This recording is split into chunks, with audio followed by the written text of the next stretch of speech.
সাবেক প্রধানমন্ত্রী শেখ হাসিনাকে দেশ থেকে বাধ্য করার প্রতিবাদে করা বিক্ষোভ মিছিল কেন্দ্র করে গোপালগঞ্জে হামলা করে সেনাবাহিনীর একটি গাড়িতে আগুন দিয়েছে বিক্ষোভকারীরা। এ সময় এক সেনা সদস্যের অস্ত্র কেড়ে নিয়ে মিছিল করা হয়। শনিবার সদর উপজেলার গোপীনাথপুর ইউনিয়নের গোপীনাথপুর বাস স্ট্যান্ডের পাশে এই ঘটনাটি ঘটে। এই ঘটনায় ৫ সেনা সদস্য সহ ৭ জন আহত হয়েছেন বলে জানা গেছে। এ সময় ছবি তুলতে গেলে ২ সাংবাদিককে মারধর ও লাঞ্ছিত করা হয়। তারা হলেন চ্যানেল 24-এর গোপালগঞ্জ প্রতিনিধি বাদল শাহ ও মাছরাঙ্গা টেলিভিশনের জেলা প্রতিনিধি শাপ্পত আহমেদ।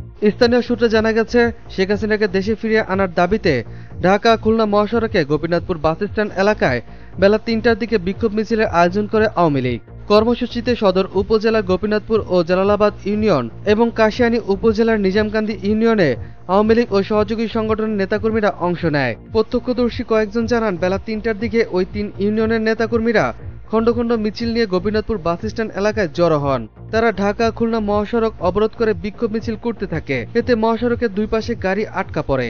খবর পেয়ে গোপালগঞ্জে কর্মরত সেনা সদস্যরা ঘটনাস্থলে গেলে ভুয়া ভুয়া স্লোগান দেন বিক্ষোভকারীরা। এক পর্যায়ে সেনা সদস্যের সঙ্গে বাকবিতণ্ডায় জড়ান তারা।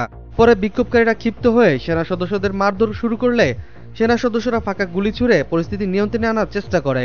বিক্ষোভকারীদের হামলায় সেনা সদস্যরা পাশের বাড়িতে আশ্রয় নেন।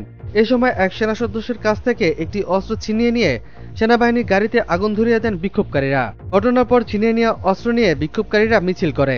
পরে অস্ত্রটি গোপীনাথপুর পুলিশ তদন্ত কেন্দ্রে জমা দেন বিক্ষোভকারীরা, কিন্তু তারা অস্ত্রটি নিতে অস্বীকৃতি জানালে গোপীনাথপুর ইউপি সাবেক চেয়ারম্যান লাচ্চু শরীফের কাছে জমা দেওয়া হয়।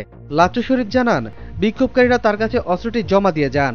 তিনি ইতিমধ্যে সেনাবাহিনীকে অস্ত্রটির বিষয়ে জানিয়েছেন। তারা অস্ত্র নিতে আসছেন বলে জানিয়েছেন। তার আগ পর্যন্ত অস্ত্রটি তার কাছে রাখতে বলেছেন। জানতে চাইলে গোপালগঞ্জে কর্তব্যরত সেনাবাহিনীর মেজর আতিকুর রহমান রশাদ মুঠোফোনে বলেন, এই ব্যাপারে পরে বিস্তারিত তথ্য জানিয়ে দেওয়া হবে।